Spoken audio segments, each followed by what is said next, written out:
আসসালামু আলাইকুম everyone. Welcome to Marjana's mom kitchen. আপনারা সবাই কেমন আছেন? আশা করি ভালো আছেন। আজকের পর্বে আপনাদেরকে তৈরি করে দেখাচ্ছি বিয়েবাড়ির শাহী জর্দা। এভাবে জর্দাটা তৈরি করে নিলে জর্দার টেস্টটা খুব ভালো আসবে। চেষ্টা করব খুবই সহজভাবে জর্দাটা তৈরি করে দেখিয়ে দেওয়ার জন্য। তাহলে চলুন মূল রেসিপিতে চলে যাই। প্রথমে রাইসটা সেদ্ধ করে নিব, তাই কড়াইতে পর্যাপ্ত পরিমাণ পানি দিয়ে নিয়েছি। দিয়ে দিচ্ছি ১ চা চামচ লবণ। রাইসটা ঝরঝরে থাকার জন্য কিছুটা সয়াবিন তেল দিয়ে দিচ্ছি। চুলার আঁচটা মিডিয়ামে রেখে পানিটা ফুটে ওঠা পর্যন্ত অপেক্ষা করব।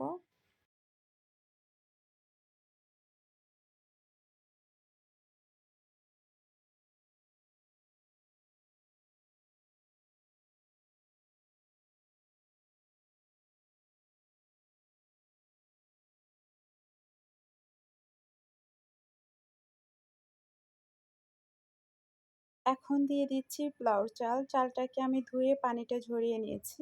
আমি এখানে আধা কেজি চিনি গুঁড়া পোলাওর চাল নিয়েছি। আপনারা চাইলে এখানে বাসমতি চাল দিয়েও জর্দাটা তৈরি করে নিতে পারেন।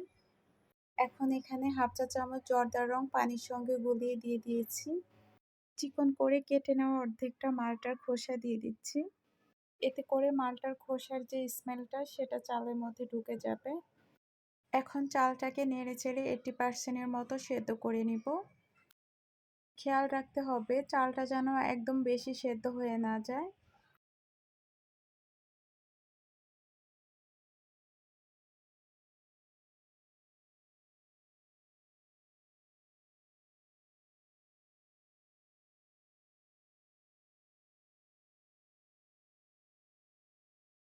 মালটার খোসা থেকে যতটা স্মেল বের হওয়ার কথা ছিল ততটা বেরিয়েছে। এখন মালটার খোসাগুলো ফেলে দিব, না হয় তিতা হয়ে যাবে।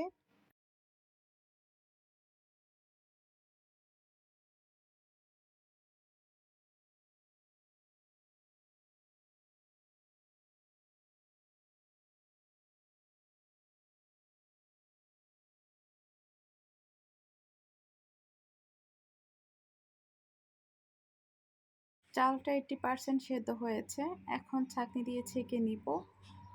চালটা 80% এর মতো সেদ্ধ হয়েছে কিনা কিভাবে বুঝবেন? একটা চাল হাতে নিয়ে হালকা চাপ দিবেন। যখন দেখবেন উপরটা কিছুটা সেদ্ধ হয়েছে, ভেতরটা হালকা দানাদার আছে, তখন বুঝতে হবে চালটা 80% সেদ্ধ হয়েছে।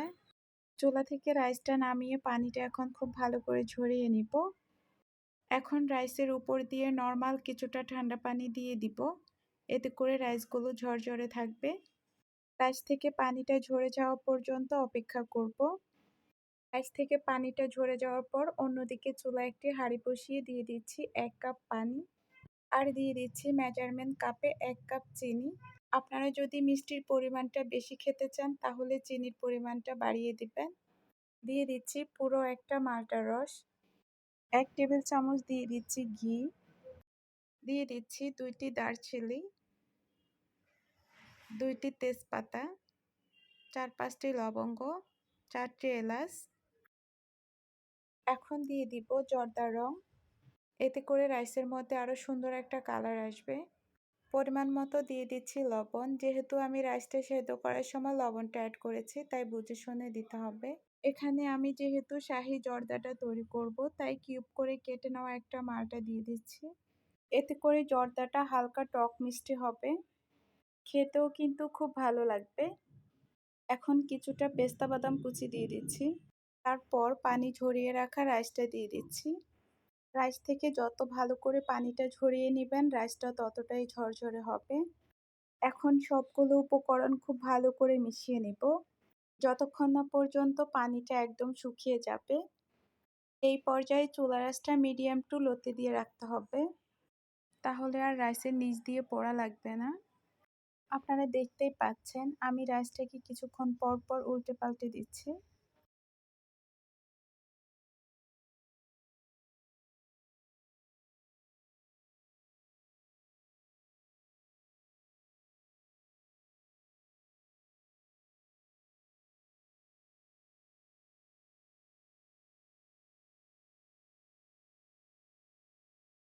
এখন ঢাকনা দিয়ে ঢেকে দমে রেখে দিব ৩ থেকে ৪ মিনিটের জন্য। ঢাকনা উঠিয়ে ৮ থেকে ১০টি কিশমিশ দিয়ে দিচ্ছি। ঢাকনা দিয়ে কিছুক্ষণ দমে রাখার পর আপনারা দেখবেন পানিটা অনেকটাই শুকিয়ে গিয়েছে।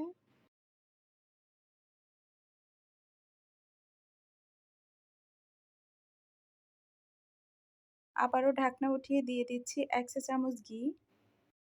শেষের দিকে ১ চা চামচ ঘি অ্যাড করার কারণে দেখবেন জর্দা থেকে খুব সুন্দর একটা স্মেল আসবে।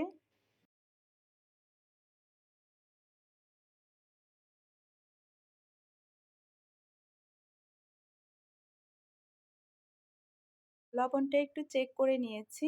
সামান্য একটু লবণ লাগবে তাই অ্যাড করে দিচ্ছি।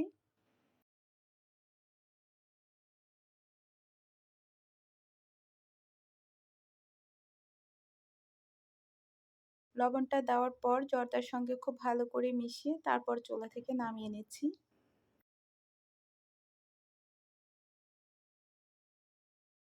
চুলা থেকে নামানোর পর জর্দাটা যখন ঠান্ডা হয়ে যাবে তখন আরও ঝরঝরে হয়ে যাবে।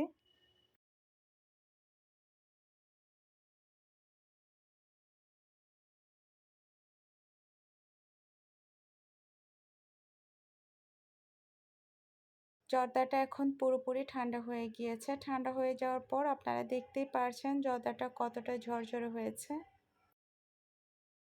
এখন জর্দাগুলো একটি প্লেটে নিয়ে পরিবেশন করে দেখিয়ে দিচ্ছি।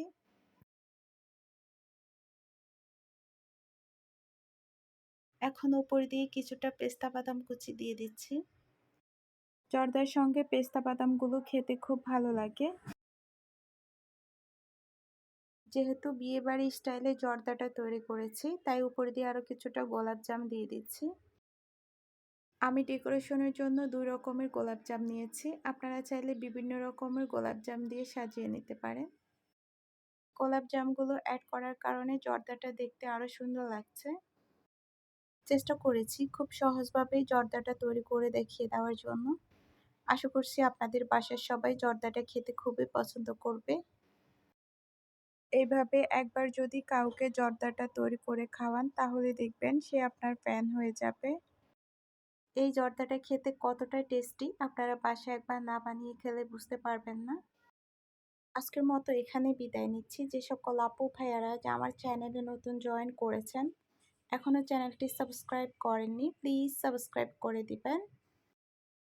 আমার ভিডিওটি দেখে যদি আপনাদের কাছে ভালো লেগে থাকে তাহলে পাশে থাকা ছোট্ট বেল আইকনটি ক্লিক করে দিবেন। এতে করে আমি নতুন ভিডিও ছাড়ার সঙ্গে সঙ্গে আপনাদের কাছে নোটিফিকেশনটি পৌঁছে যাবে।